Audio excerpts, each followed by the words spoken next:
భూమిక గారు nice brilliant performer. కానీ ఒక మిస్ అమ్మలో చేసిన పర్ఫార్మెన్స్ అనేది ఇట్స్ లైక్ నెవర్ బిఫోర్ అన్నట్టుగా ఆమె పర్ఫార్మెన్స్ రావడం జరిగింది. సో మీరు ఎలా మౌల్డ్ చేశారు as an artist? She won the golden Nandi exactly sir. Cinema కూడా it won the golden Nandi award. So యాక్చువల్గా ఏంటంటే ఎప్పుడైనా ఆర్టిస్ట్ వాళ్ళు టోటల్గా క్యారెక్టర్ ఎగ్జైట్ అయ్యి దాంట్లో ఇన్వాల్వ్ అవటం మొదలుపెట్టినప్పుడు పర్ఫార్మెన్స్ న్యాచురల్గా వస్తుంది. ఇట్ బికమ్స్ అంటే డైరెక్టర్కి చాలా ఈజీ అవుతుంది అంటే వాళ్ళతో వర్క్ చేయటం. సో భూమిక వస్తే she put her heart and soul into the character. అంటే ఎందుకంటే దట్ వాజ్ సంథింగ్ ఒక ఇప్పుడు భూమిక ఇంత మొదలు అంత soft girl next door films act చేసింది. అట్లాంటిది ఒక రాడికల్గా చేంజ్, ఒక అథారిటేటివ్, ఒక విలనస్ కైండ్ ఆఫ్ క్యారెక్టర్ అనగానే అదొక కైండ్ ఆఫ్ ఆ మైండ్లో కూడా ఒక నేను డిఫరెంట్ క్యారెక్టర్ చేస్తున్న ఫీలింగ్ కలిగింది అనుకోండి. They will put in 100% of the effort. And Bhumika put in all that effort. ఆ స్టైలింగ్ చేసుకోవటంలో కానీ ఇవన్నీ కూడా she gave that minute care for ఆ క్యారెక్టర్కి. So it actually when we worked on the character it came out well. So భూమికని మనం ఇంత ముందు చూసిన సినిమాలో కంటే ఒక డిఫరెంట్గా ఉండటం వల్ల అదొక ఆడియన్స్కి ప్లస్ అవుతుంది. అప్పుడు అది సింహాద్రిలో అప్పుడే వరుసగా సింహాద్రి ఒక్కడిలో మీరు సాఫ్ట్ క్యారెక్టర్స్ చూసాం. నెక్స్ట్ సింహాద్రి ఒక్కడి తర్వాత వచ్చిన సినిమానే మిస్ అమ్మ. సో టోటల్గా ఆ సాఫ్ట్ క్యారెక్టర్స్ నుంచి ఈ క్యారెక్టర్ రంగానే ఒక ఇంపాక్ట్ క్రియేట్ చేసింది. అండ్ నేను ఎప్పుడు ఒకటే బిలీవ్ చేస్తాను ఏంటంటే ఒక యాక్టర్ని ఒక స్టీరియో టైప్గా అంటే ఒక మైండ్ సెట్లో ఆడియన్స్ ఒక క్యారెక్టర్ని అలవాటు చేసుకున్నప్పుడు ఆ క్యారెక్టర్ని డిఫరెంట్గా చూపించామనుకోండి, ఇంకొక వేరే సెటప్లో వేరే క్యారెక్టరైజేషన్లో ఆడియన్స్కి ఈజీగా కనెక్ట్ అయ్యే అవకాశం ఉంది.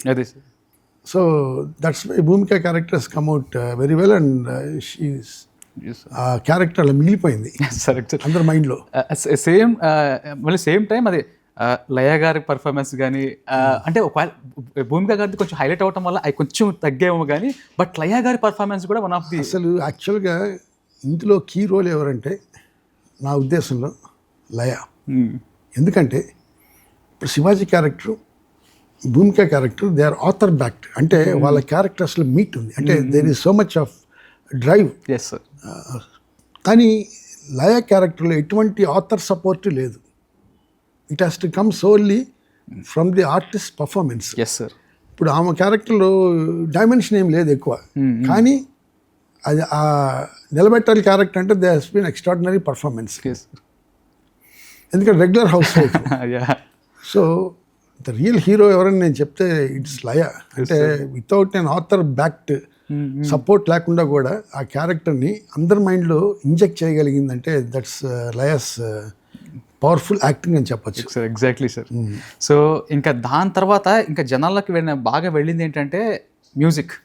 ఆ మ్యూజిక్ కూడా చాలా డిఫరెంట్గా ఉంటుంది సార్, రెగ్యులర్ ప్యాటర్న్లో ఉండదు. అదే నేను చెప్తున్నా. ఇప్పుడు అదే వందే మాతరం గారు చేశారు. ఇప్పుడు దాకా వందే మాతరం గారు అనగానే ఒక కైండ్ ఆఫ్ ఫిల్మ్స్ అప్పట్లో అంటే మోర్ ఐడియాలజికల్గా ఉండి అట్లా మోర్గా ఇట్లాంటి ఒక చూసాం, ట్రెడిషనల్ ఫోక్ అట్లాంటివి చూసాం. అట్లాంటి సడన్గా ఒక different kind of Vande Mataram Srinivas గారు ఈ పాట అన్నీ అంటే అదే నేను చెప్తున్నా.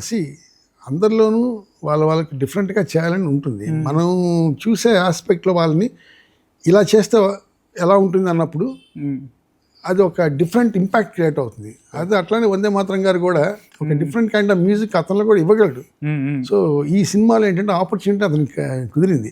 ఇప్పుడు మామూలుగా ఏం చేస్తారు, ఒకటి ఫిక్స్ అయిపోగానే ఆయన ఫోక్ సాంగ్స్ బాగా చేస్తారంటే అందరూ ఇలా ఆయన ఫోక్ సాంగ్స్ అడుగుతారు. అలా కాకుండా ఒకటి ఇలా చేద్దాం అన్నప్పుడు ఆయన కూడా వాళ్ళకు కూడా క్రియేటివ్గా ఒక ఇంట్రెస్ట్ కలుగుతుంది. అసలు నిజంగా అదొక పెద్ద సర్ప్రైజ్. మీరు అన్నట్టుగా ఫోక్ ఈ పాటలో ఆయన బాగా పాపులర్.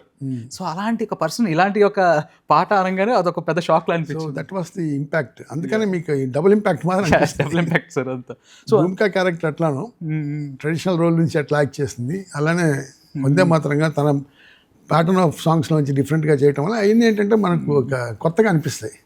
అదే దానిలో ఉన్న కొంచెం చిన్న కమర్షియల్ క్లైమాక్స్లో కూడా ఒక పాప పుట్టగానే ఇది మా మిస్ అమ్మ చాలా సరదాగా ఉండేది. అసలు వెరీ గుడ్ మూవీ సార్.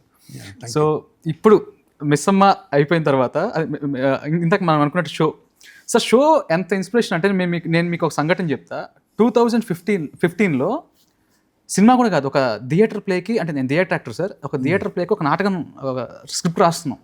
అయితే ఒక 3 క్యారెక్టర్స్ మాత్రం వచ్చాయి దానిలో. అయితే మేము టీం అంతా కూర్చొని లైక్ 3 క్యారెక్టర్స్ అంటే ఇప్పుడు 1.5 hour ఉంది ప్లే అనుకుంటున్నాం. 3 క్యారెక్టర్స్తో పెద్ద పండదు. సో ఇంకా కొంచెం క్యారెక్టర్స్ పెంచుదాం అనుకున్న టైంలో సడన్గా షో మూవీ స్ట్రైక్ అయింది. అప్పుడు మాకు డిస్కషన్ వచ్చింది.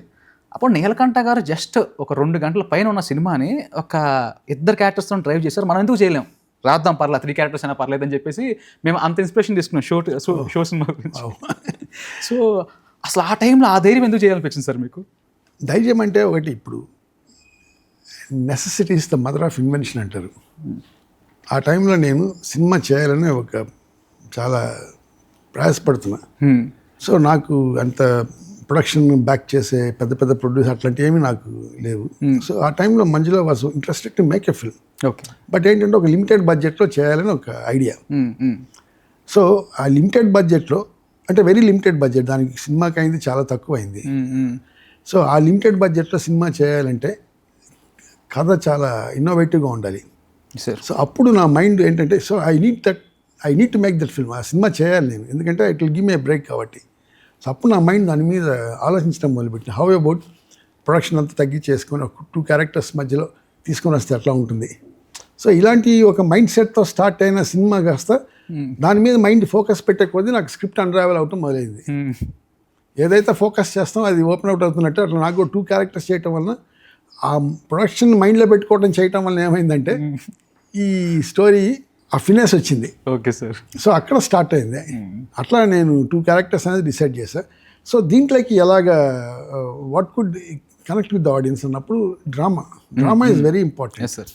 సో ఆ డ్రామా ఏంటంటే, ఇప్పుడు నేను ఒక డైరెక్టర్గా ఆ టైంలో అంటే నేను చాలా, అప్పుడు నేను వాజ్ అ ప్రొడ్యూసర్, తర్వాత ఐ డైరెక్టెడ్ ఫిల్మ్ తమిళ అయిన అయిపోయిన తర్వాత సాంగే ఒక లాంగ్ గ్యాప్ ఉండింది. ఆ టైంలో ఏంటంటే ఒక క్రియేటివ్ ఫ్రస్ట్రేషన్ అంటాం కదా, మనం ఏదైనా చేయాలనుకొని చేయలేకపోతున్నాం అన్న ఒక ఫీలింగ్ కలుగుతుంది కదా. అటువంటి ఒక క్యారెక్టర్ని తీసుకున్నా. సో సూర్య గారి character what reflects in my life, reflected in my life. So అది దాన్ని తీసుకొని ఒక ఆర్టిస్ట్గా మార్చాను. ఓకే. అంటే every actor, every director, everybody ఏ బిజినెస్, ఏ సెక్టర్ ఆఫ్ బిజినెస్లో ఉన్న, ఏ సెక్టర్ ఆఫ్ క్రియేటివిటీలో ఉన్నా కూడా they go through this creative frustration అంటాం. వాళ్ళు అనుకున్న ఐడియాని to bring it forth. So ఈ క్యారెక్టర్ కూడా తన యాక్టర్గా అవ్వాలని కోరిక అతనికి చాలా ఉంది కాబట్టి అది దాంట్లోంచి తీసుకున్న ఇన్స్పిరేషన్ ఆ క్యారెక్టర్కి చెప్పించాను. సో అందుకని it has more of drama. And దీన్నన్నిటికీ మించి so it has to be, ఇప్పుడు ఒక 2 క్యారెక్టర్స్తో చేస్తున్నప్పుడు minute by minute you have to keep the audience engage. అది మోస్ట్ ఛాలెంజింగ్ థింగ్. నేను యాక్చువల్గా ఫస్ట్ నా ఫ్రెండ్స్కి 2-3 కోరిక ఇట్లా ఉంటుంది కదా అని చెప్పిన బోర్ కొట్టదా అన్నారు. ఫస్ట్ క్వశ్చన్ జెన్యున్, ఎవరైనా ఆ ప్రశ్న అడుగుతారు. ఎందుకంటే మనం చూసిన సినిమాలకి వేరేగా ఉంది, 2 క్యారెక్టర్స్ని బోర్ కొట్టదా అంటే నేను చెప్పాను మేక్ ఇట్ ఇంట్రెస్టింగ్. సో నేను స్టోరీ చేస్తున్నప్పుడు ఏంటంటే every time the story is travelling forward. ఎక్కడ కూడా I didn't give the audience ఇటువైపు అటువైపు చూడటానికి, అంటే ఆలోచించడానికి నేను టైం ఇవ్వకుండా I move the story in such a way and it got the attention. ఆ గ్రిప్ తీసుకొని రాగలిగాను. అండ్ ఇంకోటి ఏంటంటే నాకు తెలిసి national award and also Nandi award అందుకున్న అతి తక్కువ దర్శకుల్లో మీరు ఒకరు. షోతో నేషనల్ అవార్డ్ అండ్ మిస్ అమ్మతో నంది అవార్డ్, పర్టికులర్గా స్క్రీన్ ప్లే.